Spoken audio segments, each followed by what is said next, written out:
Pengaruh ilmu pengetahuan kebudayaan dan perbedaan Islam terhadap pemajaran Eropa dan Barat. Ilmu pengetahuan Islam dan pengaruhnya. Ilmu pengetahuan dalam peradaban Islam berkembang sangat pesat, terutama pada masa dinasti Abbasiyah.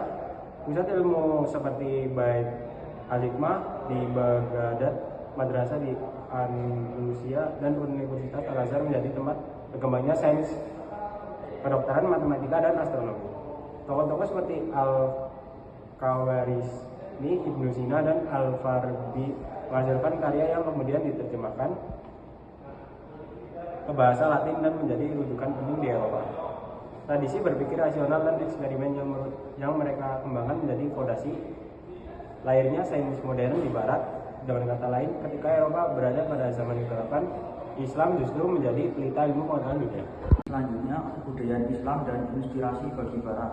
Kebudayaan Islam sangat kaya dan penuh nilai estetika. Seni arsitektur Islam yang megah seperti Masjid Cordoba dan Istana Al-Habra di Granada menjadi inspirasi desain bangunan di Eropa. Seni kaligrafi dan motif geografis juga banyak diadopsi oleh seniman Barat.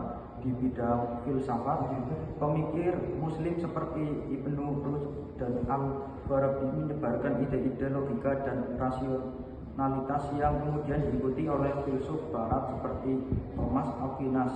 Karya seperti 1001 Malam bahkan menjadi sumber cerita bagi sastra Eropa. Semua ini membuktikan bahwa kebudayaan Islam menjadi sumber inspirasi penting dalam perkembangan seni dan pemikiran Barat. Selanjutnya ada sistem pendidikan pemerintahan Islam. Islam mengembangkan sistem pendidikan yang sangat maju. Konsep madrasah dengan kurikulum dan jenjang pendidikan menjadi contoh awal lahirnya universitas di Eropa seperti Oxford dan Paris. Banyak istilah akademik di Barat berasal dari tradisi keilmuan Islam. Dalam pemerintahan peradaban Islam mengenal sistem administrasi publik, pengadilan yang adil, hingga Baitul Mal sebagai pengelolaan keuangan negara.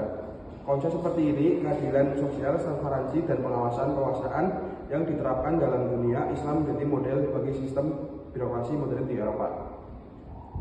Yang terakhir adalah penyebaran pengaruh Islam ke Barat terjadi melalui 3 jalur utama. Yang pertama, perdagangan, pendidikan, dan penerjemahan, serta perang salib.